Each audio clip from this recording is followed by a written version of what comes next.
მოგესალმებით. როგორც წინა გაკვეთილიდან ისწავლეთ, არსებითი სახელის მრავლობით რიცხვს ვაწარმოებთ s და es სუფიქსის დართვით.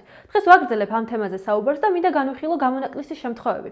არსებობს ინგლისურ ენაში არსებითი სახელები, რომლებიც მრავლობით რიცხვს აწარმოებენ ფუძისეული ხმოვნის შეცვლით.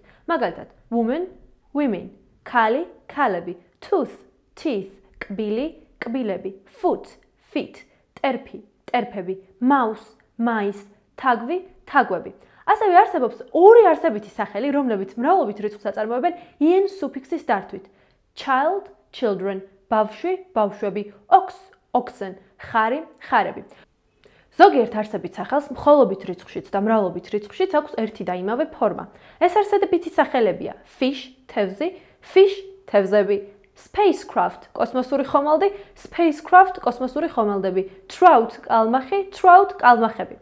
ამით გარდა არსებობენ არსებითი სახელები, რომლებთაც აქვს მხოლოდ მხოლობითი რიცხვის ფორმა, ან მხოლოდ მრავლობითი რიცხვის ფორმა. არსებითი სახელები, რომლებსაც მხოლოდ მრავლობითი რიცხვის ფორმა აქვს, არიან police, pajamas, pants. მაგალითად, the police are investigating. დაიმახსოვრეთ, რომ ასეთ არსებით სახელებს ყოველთვის მრავლობით რიცხვში უნდა შეუთანხმოთ ზნა. ჩვენ რომ ვთქვათ the police is investigating არის მცდარი ფორმა. ხოლო ის არსებითი სახელები, რომლებსაც მხოლოდ მხოლობითი რიცხვის ფორმა აქვს, ხანდახან ბოლოვდებიან s სუფიქსზე და ამიტომ ყურადღებით იყავით და ზმნა ყოველთვის მხოლობით რიცხვში შეუთანხმეთ მათ. მაგალითად, news, progress, economics, ასევე information, money. ინგლისურ ენაში არსებობს შედგენილი არსებითი სახელები. შედგენილი არსებითი სახელი თუ ის ორი ან მეტი ფუძისაგან შედგება. მაგალითად, dining room. ასეთი არსებითი სახელების მრავლობითი რიცხვის საწარმოებლად მთავარ სიტყვას უნდა დავუმატოთ s სუფიქსი.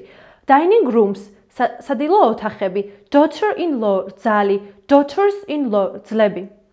სულ ეს იყო რისი თქმაც მინდოდა არსებითი სახელის მრავლობის რიცხვთან დაკავშირებით, ამით ეს თემა ამოვწურეთ, შემდეგ გაკვეთილზე ვისაუბრებ არსებითი სახელის ბრუნვაზე.